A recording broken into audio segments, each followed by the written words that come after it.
अजून झोपली? सुनबाई, सुनबाई, ए सुनबाई. अरे काय काय दिसतंय ना, झोपलीये मी. 12 वाजले. 12 वाजता तर काय नाचू मग? झोपू दे मला. बाई, सुनबाई, हे काय घातलंय शॉर्ट? हा, जरा साडी नेसून ये, आता पाहुणे येणार आहेत. पागल आहे, पागल आहे जरा. गरमीमध्ये मी साडी नेसू? हा, त्या अंगाची लाई लाई झाली आणि साडी नेस. परत बोललात ना, मग सांगते बराबर.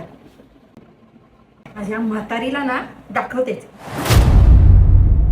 अगं सुनबाई, तू काय टाकतेस माझ्या जेवणात? ते किटाणू सगळे मरून जातील ना. किटाणू मरतील? अगं किटाणूचं माहित नाही, पण मी लवकर मरून जाईल. तुम्ही पण किटाणूच आहात. आज येऊ दे तुझ्या नवऱ्याला, तुझं नावच सांगते. नवऱ्याच्या बापाला सांगा. घाबरत नाही मी, तुम्हाला सगळ्यांना ना अशी कुटून काढेल ना, एकेकाचे तुकडे करेल मी. सांगून ठेवते तुम्हाला, माझ्या नादी लागू नका. अहो काकू, तुम्हाला काय सांगू, ही माझी सासू मला एवढं काम देते ना. मी तुला काम देते का तू मला? काय तो कोणा साफ करा, कोणा साफ करा. आत घालेल नाही. नीट साफ करा. ही झोपलीये काय? आता दाखवते हिला. काय नाही, काय नाही, स्वप्न स्वप्न स्वप्न होतं.